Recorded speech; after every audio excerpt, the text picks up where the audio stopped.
Jennifer Morgan, good morning. How are you? Hi, Spencer. How are you doing? How was the commute? I was going to ask how was the commute, but then I forget it was like around. I live across the street, around the block, right? So you might have the shortest commute of anybody I think I'm inviting on. Dennis was on yesterday. Lives in Midlothian, which is, he said, Ennis County. That's like an hour and 10 minutes. Ellis County, excuse me. I moved from Midlothian to Frisco. Did you really? So we probably were neighbors. You might have been neighbors at some point. Yeah, Dennis, I think his family's been out there for a few years. But when I invited him on, I thought he was in Fort Worth. I'm like, oh, that's kind of a hike. And then he told me Midlothian. But actually, realistically, it was probably equidistant, so he still had a big commute. But Ian, thank you for coming in, even if it was a short commute. I appreciate you joining me. Absolutely. Happy Friday to you. Happy Friday. Yeah, I appreciate you coming in. We've got a few more hours left in the day, of course. Any big plans for the weekend for you, or just laying low? Just soccer with the grandkids and running errands on the weekends, so nothing big. Soccer with the grandkids now. How old are the grandkids? So yeah. I have three now. I've been in the business a really long time. Okay, so, okay.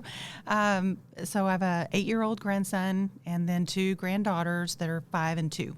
5 and 2. Well, I've got a 4-year-old daughter who started soccer a couple weeks ago as well. So I think we actually have practice tonight, as a matter of fact. So a lot of fun. Not a whole lot of really strategy or skills in that age, but some snacks get brought onto the field. Some girls cry, and it's so much fun though. It's a blast to watch. Well, anyway, so thanks for joining me. I really appreciate you coming on and joining the podcast.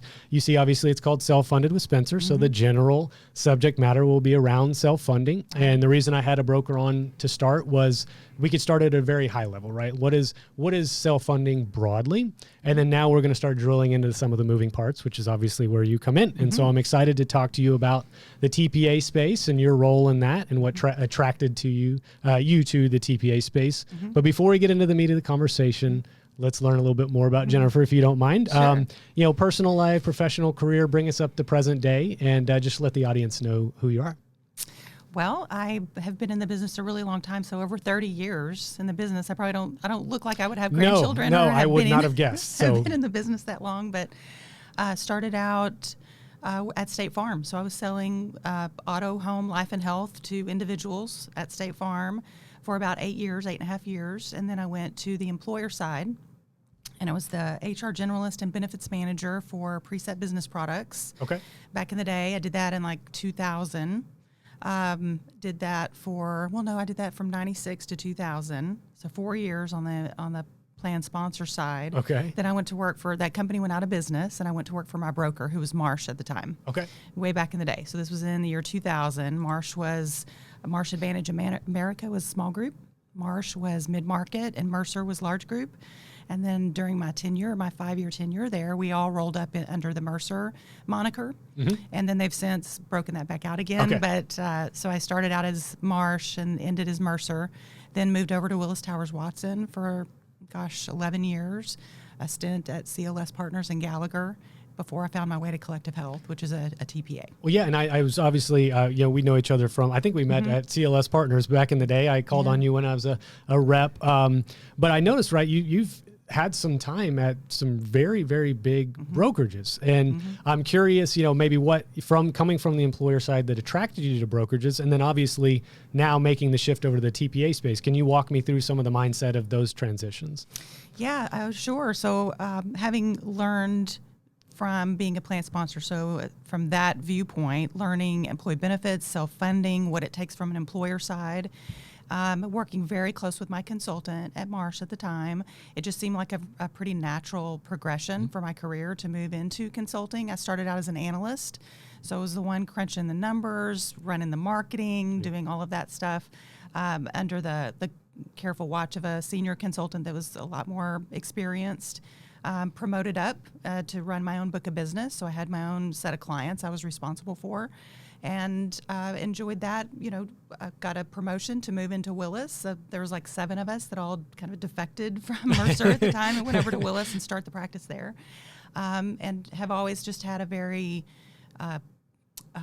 deep analytical mindset. Yeah. So anytime there's something really complicated, I like to dig in, root cause analysis, process efficiency. Problem solving, that's my mindset. And so I worked, that lends itself really well to healthcare. And then what drew you away, right? I'd be curious because the broker side it's kind of its own thing, right? You spend some time on the broker side, and a lot of people tend to stay or gravitate towards that for their entire career. Were you producing there at the time or no, eventually? I wasn't. Okay. I would help support producers as they would make it rain, bring in new business. I was the one that managed the flood, so to speak. Okay. So, yep.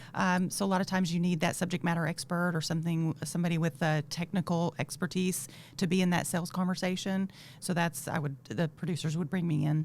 Well, and then so was it the transition over into collective health, and we'll define what a TPA is and all that stuff here in a minute. Was that the draw to go sell? Was that part of that transition for you that was attractive?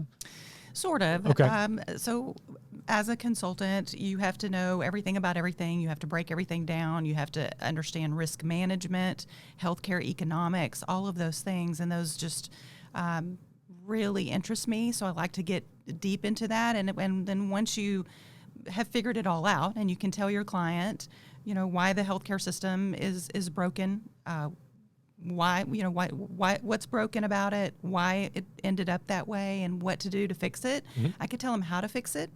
I couldn't tell them who could fix it. Okay. So who could administer the how? Yeah. Okay. That's interesting. Important. That was important to me. So this move out of consulting into the TPA world is a way for me to fortify my existing knowledge and understand how the sausage is made behind the scenes. Mm-hmm.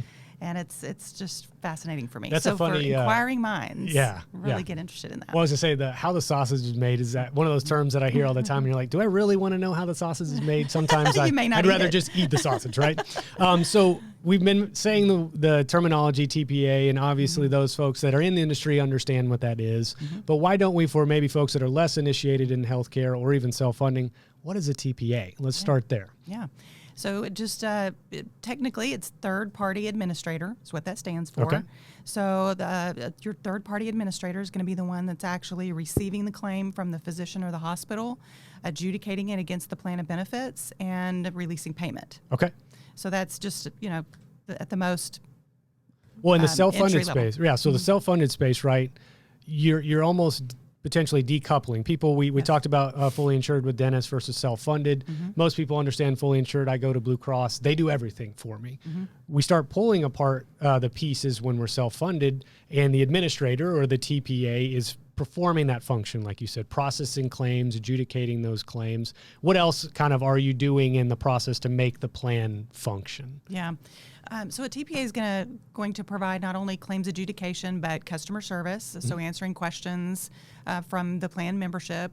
Is this covered? How did my plan of benefits apply to this claim? Do I really owe what I got a bill for? So a lot of customer service questions. There's utilization review and disease management are all functions of a TPA. You can, if you're with a carrier, that's all under one roof. If you are, really, a critical thinker like me, where you like to manage your own supply chain. Yeah. You want visibility into end-to-end visibility into everything that's happening from the time someone goes to the doctor to the time it's paid at the end. Then you probably will want to break away from a big carrier model and use a third-party administrator where you have a little bit more visibility and the flexibility and configurability of your plan strategy. Mm-hmm. So you can introduce different programs and have it all work together, versus only buying what's available through a third party, a national carrier. Well, I like that you talked about managing that supply chain yourself. I think that's an excellent way to put it, because when you're talking about building a self-funded plan, those moving parts, somebody has to connect them. Somebody has to be the conduit between the stop-loss carrier and the PBM if that's carved out. Obviously, the plan sponsor you mentioned as well, managing the plan design.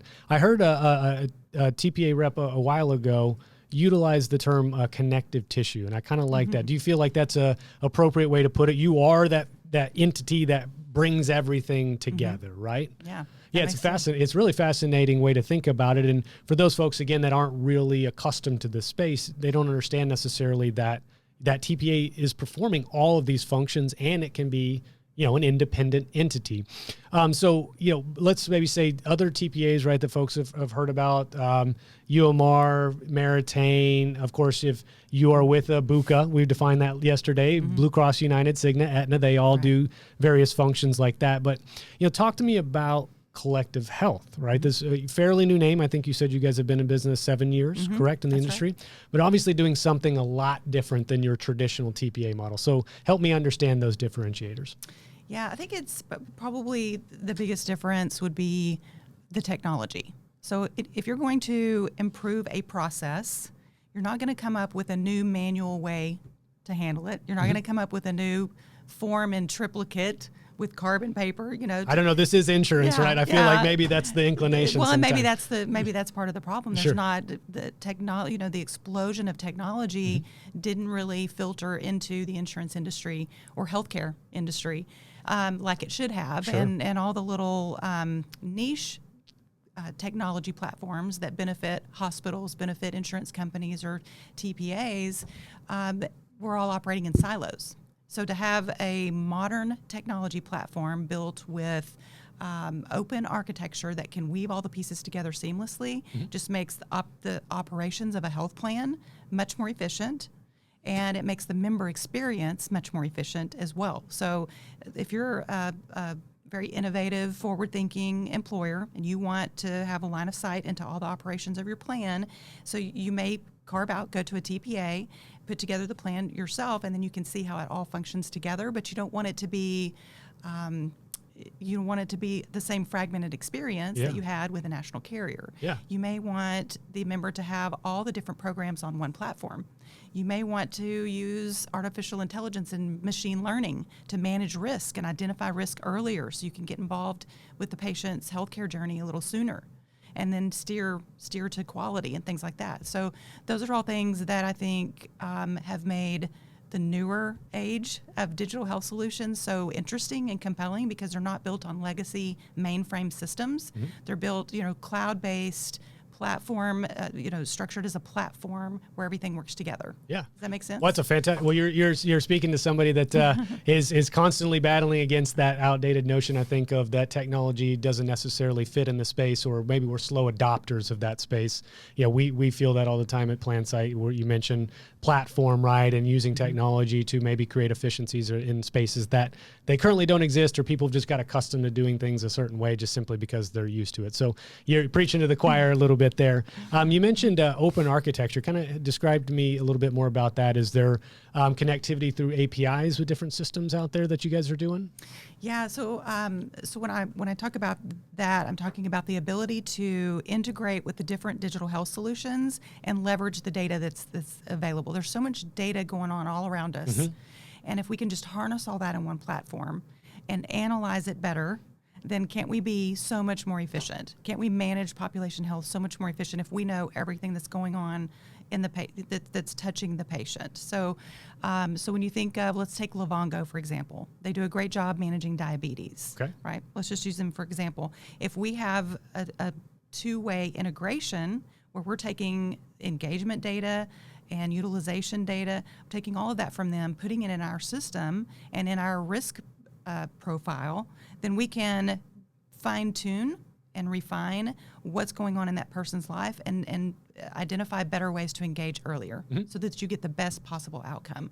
So having open architecture, all the tech stack that is our platform all works together. It's built to work together seamlessly versus siloed applications that only integrate through batch processes, maybe once a week or overnight.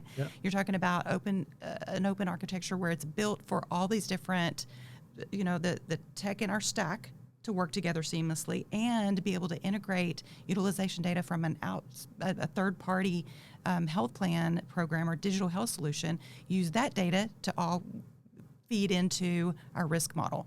So it's just all working together in a well, and you're certainly speaking my language, and I knew there's a reason why I wanted you to come on in first. The last thing I'd like to touch on about the collective health, a subject you mentioned earlier, machine learning, AI. I feel like those are subjects that get bandied about a lot. So tell me what it means to you, or how you guys are applying machine learning to, is it predictive modeling perhaps, or some other avenues that you're using it as well? Yeah, so true machine learning is where it's not just an if-then statement.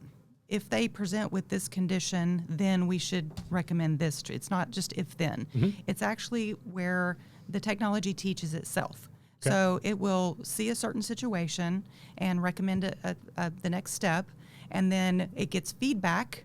So our population health team, our care navigation team, our member advocates, everybody is entering information to the system that's captured. So you get this full service 360 feedback that makes the machine even smarter. So with each passing day, it's going to know, okay, next time I see this set of circumstances, this will be the right next step.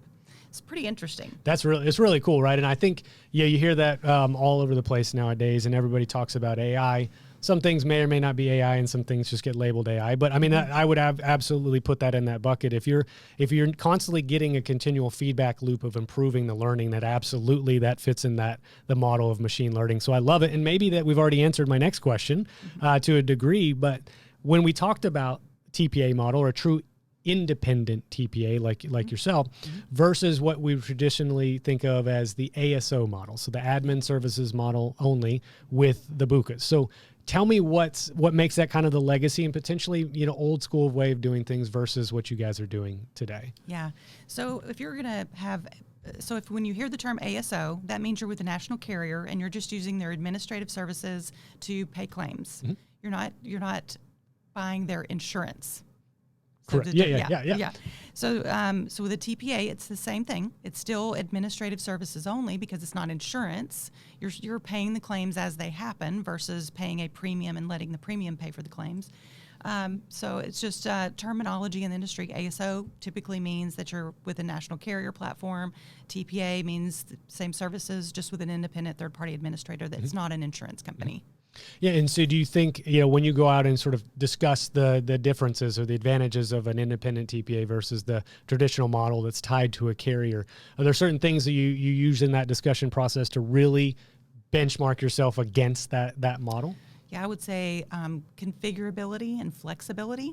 When you get jumbo insurance companies that are huge conglomerates, they can't turn on a dime. So it's that being able to be flexible, configurable to your particular strategy, what's right for your company, versus having to just buy services that are available within that carrier platform. So a lot more control, a lot more choice. Visibility, configurability, flexibility, and then you can carve out. So you can use different stop-loss carriers, you can use different digital health platforms, but yet they all look like they're coming from one ecosystem. So it's just well, that's what I coming from predominantly the stop loss world. I did spend some time on the broker side as well and had some experience with independent TPAs. But as a stop loss carrier, I always appreciated the role that an independent TPA played in the process because, hey, you guys again connect all the moving parts. But if one of the moving parts wasn't working, you have options to replace it. You can replace the stop loss. You could replace the PBM, other population health management solutions, or even networks potentially as well. And you don't have to change the person that's managing the day-to-day quarterbacking of the plan. And so I really appreciate that. And that is a level of flexibility, obviously, that doesn't exist if you go with the carrier model. Right. So I mean, I certainly appreciate what you guys do. And again, that's why I was very thankful for you to come on. So walk me through, I asked Dennis this question a little bit the other day in terms of a broker transitioning to self-funding from a fully insured plan. Walk me through some of the things that you're working with your advisor and their employer to be thinking about transitioning from that fully insured environment to being self-funded. Yeah, it takes a little bit more sophistication, I'll have to say, on the part of the employer, mainly for their finance team. So the day-to-day life of a benefits administrator is probably not going to look that much different because they're still fielding employee questions. They're still getting to make decisions about plan design, like is my deductible going to go up or not? So that part is fairly the same. It's basically a financing exercise. Sure. So instead of writing a check for your premium every month, and then that's all you see as far as the financials of the plan, now you're only paying your fixed cost. So your administrative expenses, your stop loss expenses, you're paying those every month, and then you pay claims as they happen. So if you don't have as many claims as projected, you win. You keep that money. Right. So you may budget the same, like your fully insured premium may have been $10,000 a month. You still want to budget $10,000 a month for a self-funded plan, but you don't part with the money if the claims don't materialize. Exactly. So you get to hold on to it. But you also have visibility into volatility. So what if your claims are $15,000 because you had a big hospital claim that month? in a fully insured arrangement, you would only pay your 10, your premium. In a self-funded arrangement, you're going to pay the 15 because you're responsible for the claims liability. And then you've got stop loss, to protect you from big losses, either by an individual or for the whole plan for aggregate coverage. And so from a logistical standpoint on the ground, right? Talk to me about frequency and payments of claims. How continuous is the processing of that? How frequent are you mentioned the volatility. Is it a monthly basis for you guys? Is it biweekly? How often are the claims being paid? Daily. Daily. Okay. Claims are paid daily. Now we pay them and process the claim, but fund on a weekly basis. So from an employer standpoint, you may seed your claims payment account with a certain amount of money, and then claims are paid from that, and then you get an invoice to replenish that account every week. So claims are paid on a daily basis. Well, and obviously those are the claims that maybe are a little easier to process. Talk to me about some claims that require added, eligibility proof, or I'm really digging in deep to making sure that claim is appropriate. Do you guys obviously do some auditing like that as well? Of course, yeah. And a lot of that happens with the advancement of technology. A lot of that's going to happen as the claim is filed. So as soon as it's filed, there's some checks and balances to make sure that you're billing for an eligible person, that you are complying with medical policy, meaning you're not going to bill me for 2 office visits in the same day. You're not going to bill me for a duplicate claim. Sure. You're not going to bill me for one particular procedure code and then bill me again with a claim modifier code where it looks like 2 different claims. Yeah. We're going to weed that stuff out. Good. So the predatory billing practices, things like that, are caught from the very beginning. Well, and that's when, we'll lead into the next question. I'd love to hear some of the misconceptions that you hear in this industry. But one of the misconceptions that I perceived from my end of the table was auto adjudication is a good thing, right? We process claims very quickly and we get, they're always going to be processed quickly and you don't even have to think about it. Well, you start realizing, let's unpack that a little bit. Maybe I do want to think about it as an employer. Maybe if there is a $250,000 claim that gets auto adjudicated, I probably want somebody to at least have a second set of eyes scrutinizing that. So I'm assuming you guys do some of that as well, really digging in to go, whoa, well, hold on, let's not just process this, let's look at it a little bit further, correct? Yes, 100%. And that is, I would say auto adjudication is a cuss word in the Okay. consulting Yeah. industry. That's typically bad because the thought is if you pay it automatically, then you're not scrutinizing it enough and you're going to miss things. That's the thought. Well, not to mention you have to claw it back later, right? If you discover it was, an ineligible claim, now you've got to go find the money and pull it back from people that are not going to be very happy about that as well. That's not fun at all. So misconceptions though from your other end. So that was a misconception that I perceived, right? Tell me some other misconceptions that you think people have about the self-funded industry, or maybe even TPAs more specifically. Yeah, I think just to generalize 30,000 feet, the thought was the difference between working with a national carrier versus a TPA, you lose a level of sophistication. So the experience you have in dealing with a TPA would, again, high level, old school, I've been around a long time, was that you're going to lose the sophistication. You're not going to have critical thinkers. You're not going to have the best and brightest at a TPA. And so it just seems a little bit more manual and clunky and things like that. So configurability and flexibility doesn't always mean efficiency. Sure. So I think that was the thought. So to get something that's a little bit more fully baked and running like a well-oiled machine, you would have to go use a national carrier for that because they've got this down, right? Okay. And I think that's changed the past probably 5, maybe 7 years. We've seen the rise of the super TPA.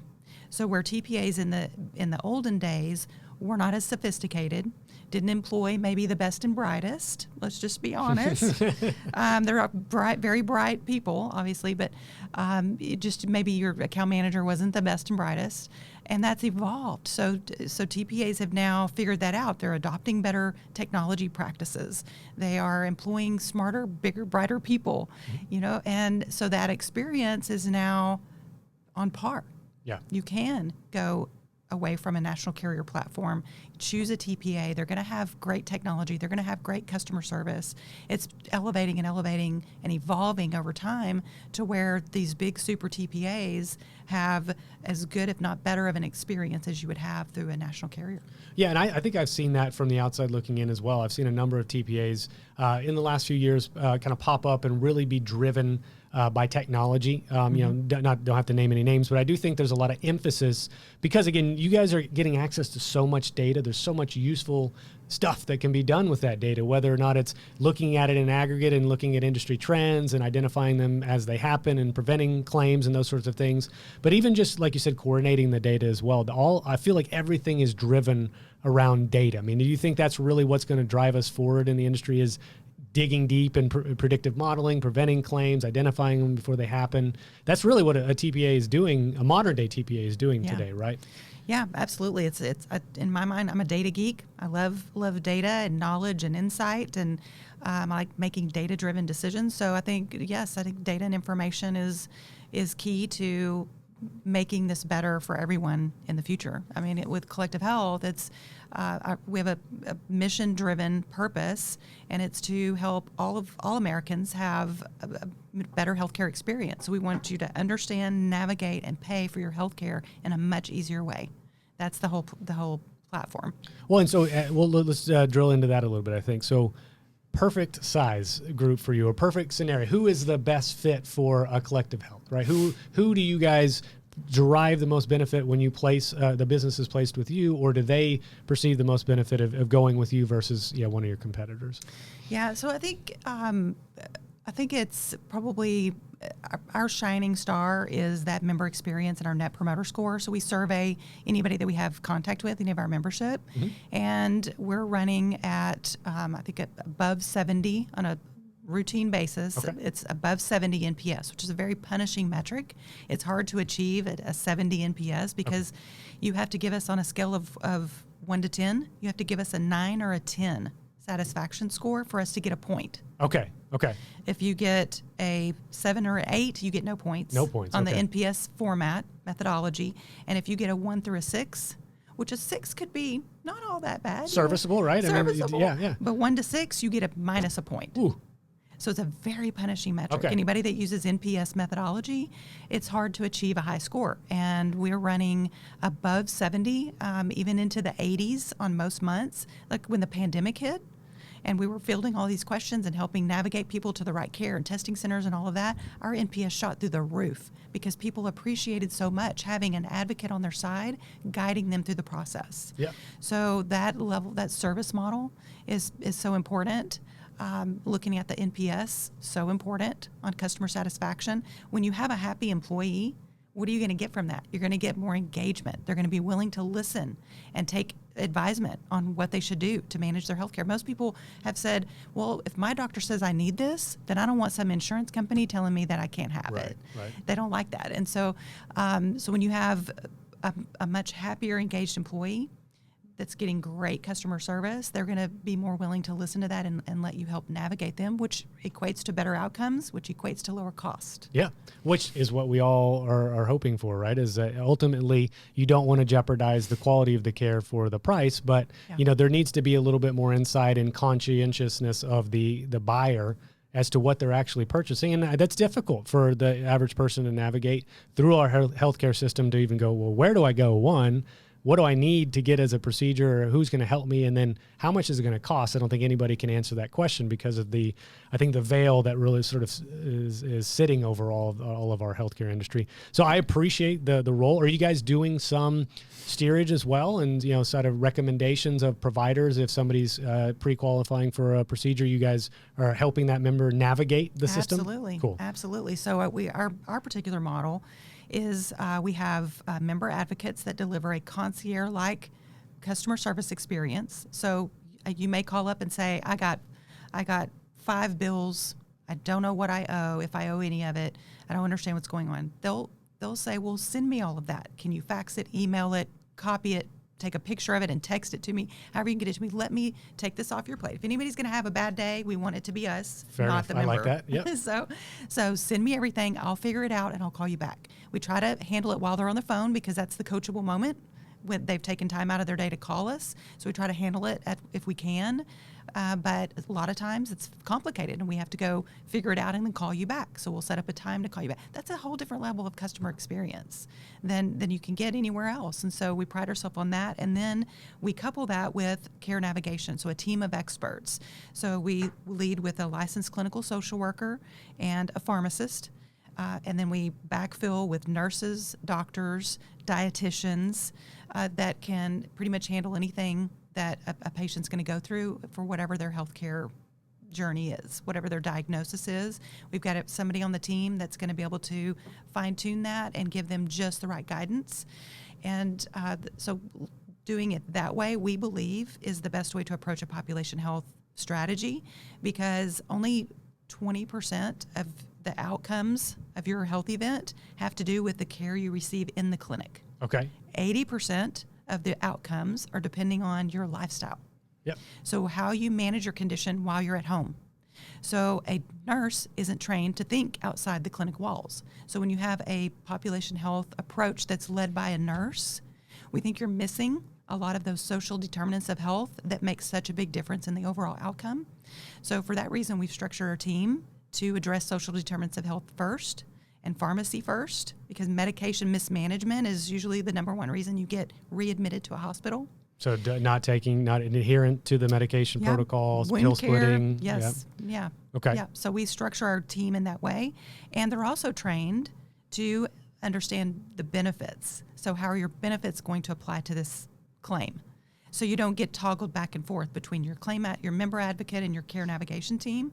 Once you are being managed by the care navigation team, they handle your benefit questions too. So it just, again, it's all about seamless experience. Well, you mentioned the term super TPA, and I certainly think that category fits for you guys, because it does feel like you play a lot more active role in a lot of the management of care and those sorts of things, which I think really is what you need. If you're going to go self-funded, I think a lot of the employers that maybe have dipped their toes in it or are a little bit reticent to become self-funded, they're going, well, who's going to manage all this stuff if I move it away from my UHC card or my Blue Cross card? Who's going to help me with these things? Just having that reassurance that somebody really is going to guide you through that, I think is going to be valuable for that confidence level to transition from self-funding.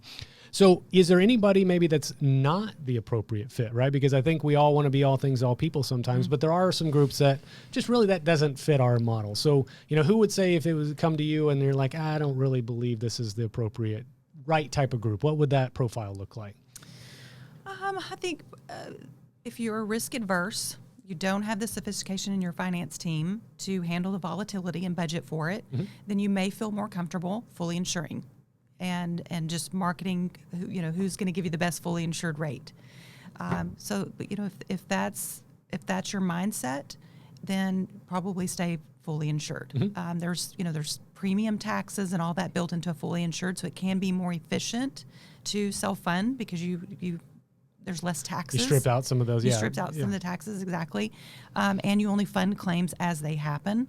So from a finance efficiency, it is better to be self-funded, but you're going to need to have your cash flow. So, if you're strapped for cash, if you can't handle the volatility, then you should probably stay self-funded. You can structure a self-funded account to feel fully insured, depending on your stop loss, which you've covered in all of your level funding and aggregate accommodation That's and all those things. Yeah, and I think that's something to really consider too. Is you don't have to have it be just completely a dramatic change overnight. There is a baby step. I even support sometimes the transition with your current fully insured carrier to be bundled self-funded for a couple years just to understand it. There's no right way to skin a cat, and I think it's important to understand that just because somebody comes to you and says this is the only solution that's appropriate for everybody, they're obviously just trying to sell you something. Right. And that's what the goal with this is, to be objective as much as I can, of course, objective to what is best. What is best in class solutions? What is appropriate for the most people? But it's not always going to be appropriate for everybody. There's not a silver bullet. No. What I used to, like I said earlier, I used to tell them, this is what's wrong with the system. This is why it happened. This is how you fix it. But that how you fix it is going to be different for every single client. Exactly. Because it's based on their buying style, how they're incorporated, what they value as an organization, what their organizational goals are, and the needs of their population. You might have a population of 1,000 25-year-old males. You're going to need something completely different than if you've got a population of 50%, childbearing females and 50% males over the age of 50. Then statistically, you get a whole different ballgame. So there's not a one solution. It really requires a good evaluation by a consultant to tell you what's the best strategy for your organization. Yeah, and those advisors are critical in this process. But you can't, without knowing what to do and where to look, it's difficult to make decisions. You mentioned, what is your demographics of your group look like? Is it a rural population, or is access to care? There's all sorts of things when you start peeling back the layers of the onion that you can get being self-funded, that you can start identifying risk drivers and cost drivers and those sorts of things that you don't necessarily get when you stay fully insured. Doesn't mean, again, that's the right fit for you, but how can you really dig in and solve problems if you can't see where the problems are actually coming from in the first place? That's exactly right. So, I'll ask you this. I want to try to ask this of everybody, because I think that one of the biggest goals of this podcast is just education in the marketplace. When I was coming up, I got introduced to stop loss and self-funding. It wasn't until my 30s. I had no idea about it. It became a passion of mine, but I didn't know where to find information, and it's difficult sometimes to find information. So let's have conversations like this that don't necessarily have any sales, process attached. I'm not trying to sell a product. I want people to understand this marketplace. Do you think, I think we're moving in the right direction, but do you think there's still a long ways to go in sort of terms of general understanding of what self-funding is? Yeah, probably so. I would say most, and it depends on where the company is situs. So you've got California employers that don't self-fund until they get well over 1,500, 2,000 lives, and they'll still be fully insured. Yeah. Well, they have laws in place, right? Of I think under 200 lives, it cannot even be self-funded, I believe is the rule. Maybe I could be, somebody fact check me, but I think they do actually have some very strict size limitations on even who's allowed to self-fund, which is a different conversation. But you're right, it can be very geographic specific as well. Yeah, the mindset of employers in California is very different than the mindset of employers in New York or Texas. In Texas, we typically start self-funding at about 500 employees. You're typically big enough at that point to handle the sophistication of the finance piece, the volatility of claims. You can budget for it and all of that. You're not going to have that fourth quarter surprise that sinks the company, bankrupts the company, So 500 usually is that kind of that rule of thumb. Good time to start considering self-funding. Some companies that have good cash flow and sophistication do it much smaller, down to maybe 50 employees. Oh yeah, I've seen 50 employees. I mean, level funded sometimes is kind of their transitionary product, but absolutely, that's one thing I always try to stress is you can be 100 lives, and as long as you have those parameters in place, like you said, good cash flow, certain level of sophistication, there's nothing preventing a 100 life group from doing the same things that a 10,000 life group does. That's exactly right. Yeah, and that's if anything I could stress is like guys, start learning, start considering, and when the time is right, work with your advisor, of course, to explore your options. But I think people would be surprised that there's so many solutions out there for small and mid-market employers nowadays that you're really not losing anything at your size necessarily. So can you put on your futuristic looking glasses and tell me next 5 or 10 years, where do you think this industry is going to change? Gosh, depends on who you talk to. Sure. So there's a good report put out last year, I think, from McKinsey that analyzed the healthcare industry and what health plan administration was going to look like. And they envision, and I think they were focused not so much on the employer point of view, but the healthcare provider point of view. They envisioned a more collaborative ecosystem of partners that all work together. So if you think ACO, think Accountable Care Organization, which are healthcare delivery, that's the healthcare delivery system that has a primary care, a specialist, and labs all in one environment under one roof, so they can all work. There's that interoperability. That's what McKinsey envisioned. Was that we would have more seasoned ecosystems where all the different players work together off the same record. So from a healthcare delivery standpoint, you need a same chart You need technology for everybody to have. Right. So you got to have this explosion of technology. So, physicians need to know what other physicians are doing with that same patient. So you got to have the interoperability and collaboration there. And then from a health plan operations standpoint, you need a seasoned ecosystem of providers, digital health solutions, TPA, that can bring all that, harness all that data into one platform. So the member knows everything that they don't have to have 10 apps on their phone to know how to manage their healthcare. They have one phone number, one app of all the players working together. So you can think of like a vendor summit. A lot of innovative benefit leaders were having a vendor summit once a year to bring everybody to the table, make sure everybody was working to the same goal. What if that could happen on a monthly basis? What if every month everybody was working together to achieve the same goal? Right. So I think that ecosystem of partners all working together off the same record is going to be something that could really benefit the system going forward. Yeah, and I do think with that, right, there's the challenge, because we can't get everybody to agree on, well, what's the best form of this record, or what's the best representation of something? Who wins that race, right? If we've got to go to one sort of standard, is it a culmination of everybody's standards and we pick the best in class and try to glue it together, or does somebody win that race as well?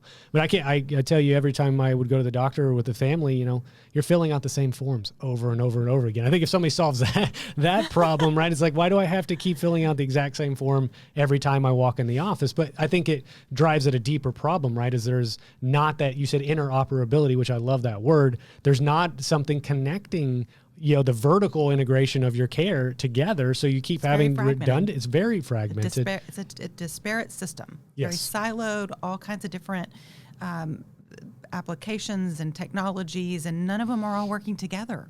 And I think that's a miss. There's so much missed when we don't have a good field of view for that, everything that's happened with that patient. So the transparency, visibility into that end-to-end journey is so important. And so, with the recent legislation in December about price transparency, and hospitals have to disclose, and plan sponsors have to make sure that the patient has access to what the cost is going to be before they go to see the doctor, that's going to be huge.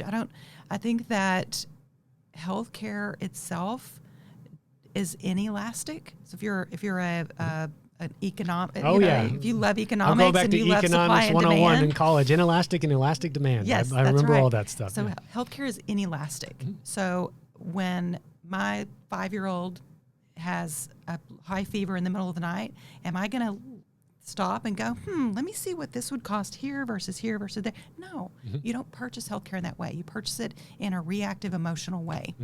So I don't know that price transparency is going to get the result from the member, that behavioral change on the member that we hope it would, but I think it can change recommended treatment protocols. Sure. And there was a study done where an ACO provided price transparency to the physician at the time they were making